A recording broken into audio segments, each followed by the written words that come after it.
sako, 2 pako, martilyo, at 2 bote. At ito na yung sako na hinugot. Kumuha tayo ng 12 para gawing lubid. At yung bote, nilagyan natin ng lupa, punong-puno. Ito na yun. Tapos pinasukan natin ng kahoy na may pako sa dulo.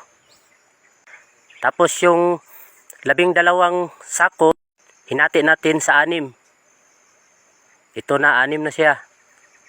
Tapos yung 6, dito natin ikabit yung bote na may pako. Tapos yung sa kabila naman, ay ganun pa rin, 6. Ayan. 2,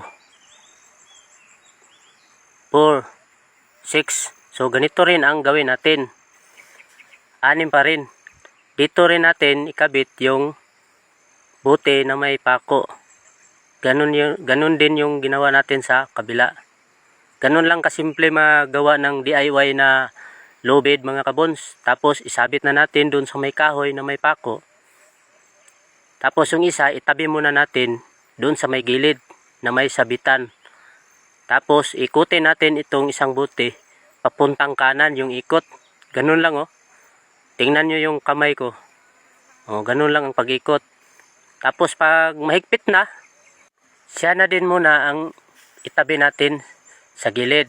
At ito namang isa ang ikutin. Ganun pa rin ang pag-ikot mga kabons, papuntang kanan. Ganun lang din yun ang ginawa ko nung una. Ayan o, yung kamay ko, tingnan nyo. Ikutin mo lang ng ikutin hanggang sa humigpit. Tapos pag humigpit na, ipantay mo lang doon sa isa. Tingnan nyo lang yung ginawa ko mga kabons. Ikutin mo pa, Bons Rene. O diba mga kabons, simpleng-simple lang. Hindi ka na mahirapan sa paggawa ng DIY na lubid.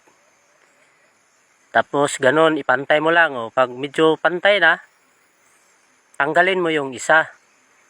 Higpitan mo lang yung paghawak. Luwagan mo konti para matanggal yung pako. Tapos ilipat mo doon sa kabila para ipagsama mo yung dalawa. Pag ipinagsama mo na yung dalawa, tsaka mo na siya bibitawan. Ayan lang oh.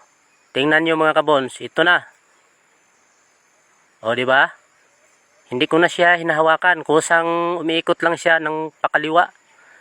Kasi yung pag-ikot natin kanina pakanan, ito naman yung ikot niya pakaliwa. O reverse. So magiging ano na siya, lubid talaga. Pag medyo nakulangan ka pa sa higpit, ikutin mo pa ng ikutin hanggang sa humigpit. Pag medyo mahigpit na, wala na. Tapos na siya, lubid na. Tanggalin mo lang.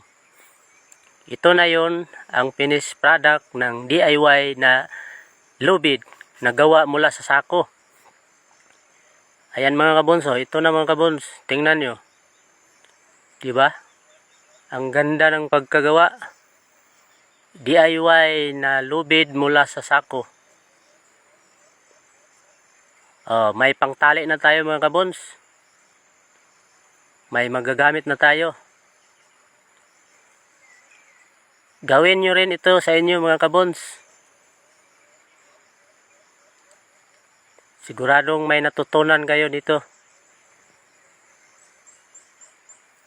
Salamat nga pala sa inyong panunood. Abang-abang na lang po sa sunod. Salamat.